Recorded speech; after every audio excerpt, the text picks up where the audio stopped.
माघ महात्म्य 23वां अध्याय। लोमश ऋषि कहने लगे कि जिस पिशाच को देवद्युति ने मुक्त किया वह पहले द्रविड़ नगर में चित्र नाम वाला राजा था। वह बड़ा शूरवीर, सत्यपरायण तथा पुरोहितों को आगे करके यज्ञ आदि करता था। दक्षिण दिशा में उसका राज्य था और उसके कोष धन से भरे हुए थे। उसके पास बहुत से हाथी, घोड़े और रथ थे और वह अत्यंत शोभा को प्राप्त होता था।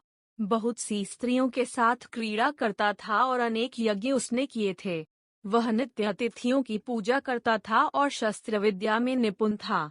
ब्रह्मा, विष्णु, महेश तथा सूर्य की पूजा सदैव किया करता था।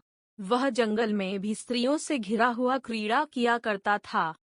एक बार वह पाखंडियों के मंदिर में गया और वेदहीन, भस्म लगाए महात्मा बने हुए पाखंडियों से उस राजा की बातचीत हुई।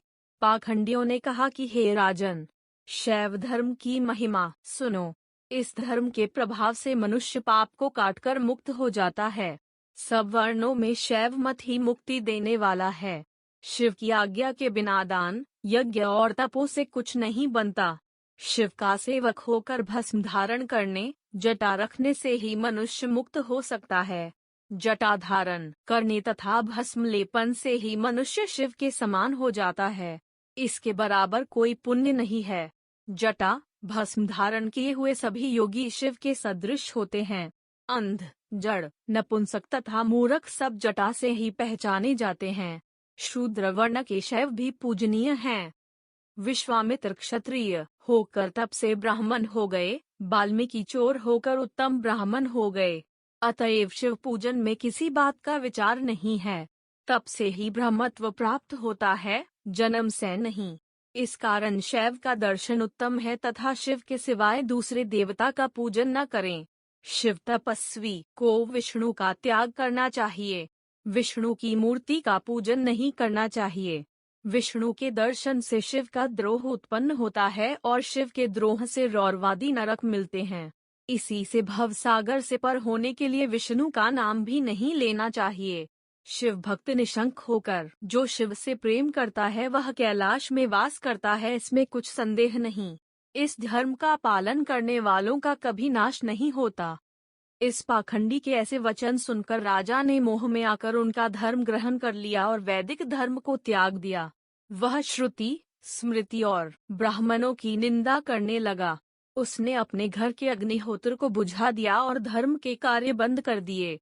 विष्णु की निंदा और वैष्णवों से द्वेष करने लगा और बोला, कहाँ है विष्णु, कहाँ देखा जाता है, कहाँ रहता है, किसने देखा है। और जो लोग नारायण का भजन करते थे उनको दुख देता था। पाखंडियों का मत ग्रहण कर राजा वेद, वैदिक धर्म, व्रत, दान और दानियों को नहीं मानता था। अन्याय से दंड देता वह कामी राजा सदा स्त्रियों के समूह से घिरा रहता और क्रोध से भरा रहता। गुरु तथा पुरोहितों के वचनों को नहीं मानता था। पाखंडियों पर विश्वास करता हुआ उनको गांव, हाथी, घोड़े और सुवर्ण आदि देता था। उनके सब कार्य करता, भस्म धारण करता और मस्तक पर जटा रखता था और जो कोई विष्णु का नाम लेता उसको मृत्यु का दंड दिया जाएगा, यह ढिंढोरा उसने पिटवा दिया था। उसके भय से ब्राह्मणों तथा वैष्णवों ने उस देश को छोड़ दिया और दूसरे देशों में चले गए।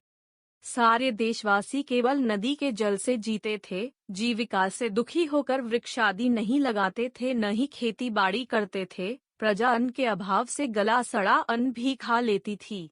आचार विचार अग्नि क्रिया सबको छोड़कर काल रूप की तरह वह राजा शासन करता था। कुछ काल पश्चात उस राजा की मृत्यु हो गई और वैदिक रीति से उसकी क्रिया भी नहीं की गई। यह यमदूतों से अनेक प्रकार के दुख उठाता रहा। कहीं लोहे की कीलों पर से चलना पड़ा, कहीं जलते अंगारों पर चलना पड़ा, जहाँ सूर्य अति तीव्र था और न कोई छाया का वृक्ष था। कहीं लोहे के डंडों से पीटा गया, कहीं बड़े बड़े दांतों वाले भेड़ियों और कुत्तों से काटा गया।